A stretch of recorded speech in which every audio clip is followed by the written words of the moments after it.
Hello students, we were studying our lesson The Portrait of a Lady. This is our second part. I used to go in English school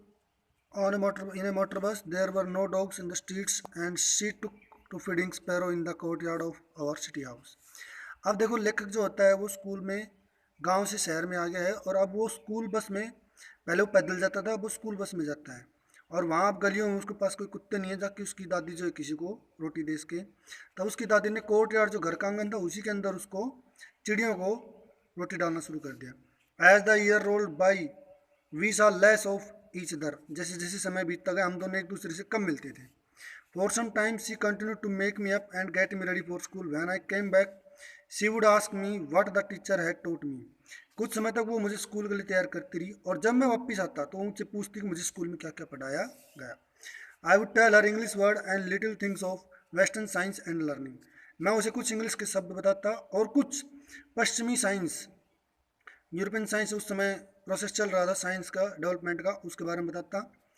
the law of gravity गुरुत्वाकर्षण के नियम के बारे में Archimedes principal के बारे में the world being round की धरती गोल है ईटीसी इस तरह की चीज़ें बताता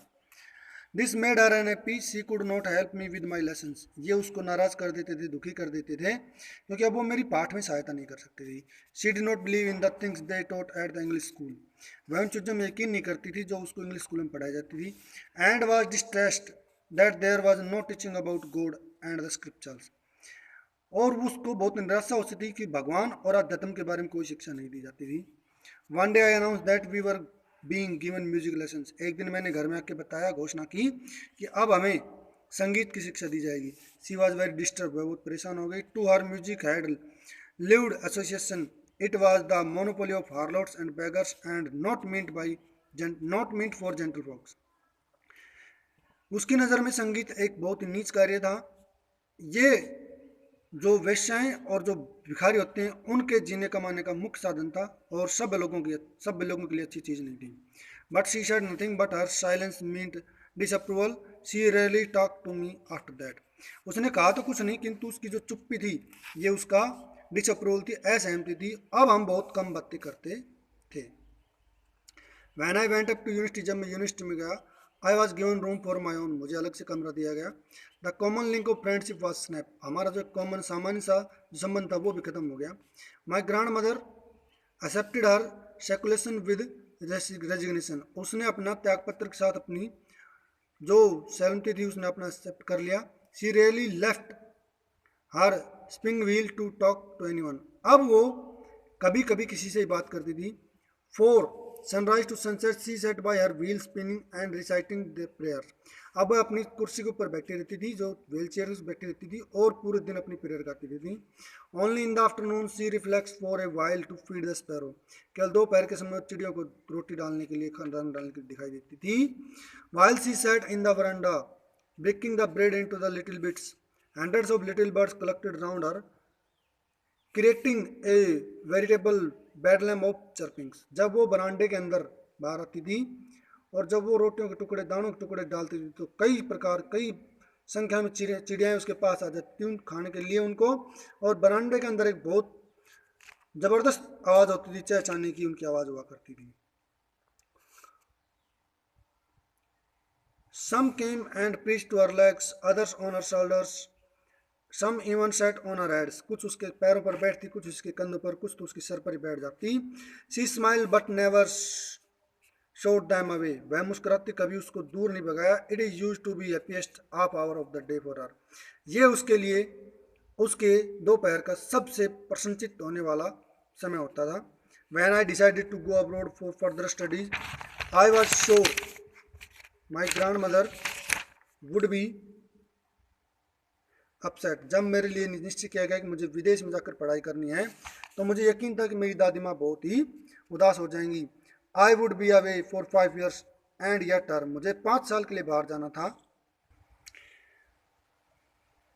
हर age one could never tell but my grandmother could she was not even sentimental किंतु मेरी जब लेखक ने बताया कि उसे बाहर जाना है तो उसकी आयु के हिसाब से किसी ने बताया but my grandmother could किंतु मेरी ग्रैंड मदर जो थी कि पहले ज़माने में क्या होता था लोग जब बाहर पढ़ने के लिए जाते थे तो लोग विदा करते थे तो भावुक हो जाते थे किंतु उसकी दादी कुछ भावुक नहीं हुई। She came to leave me at the railway station, वह मुझे छोड़ने के लिए रेलवे स्टेशन तक आई। But did not talk or show any emotion, किंतु ना ही तो उसने मुझसे बात की और ना ही उसने कोई भावनाएं प्रदर्शित की। हर lips move in prayer, her mind was lost in prayer, उसके मुंह से प्रार्थना चल रही थी और उसका दिमाग भी प्रार्थना में खोया था। हर fingers were busy telling the beads of her rosary, उसकी जो उंगलियां थी माला के मन के फेरने में व्यस्त थी।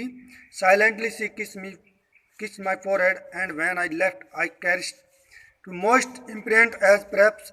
The last sign of physical contact between us. वो चुपचाप आई और मेरे माथे पर उसने एक चुम्बन दिया और उसमें एक चुपचाप बिना बोले जो हमारे बीच में निशब्द वार्तालाप हुआ, वो एक जब उसने उसको छुआ तो लेखक और उसकी दादी के बीच में आखिरी वार्तालाप था।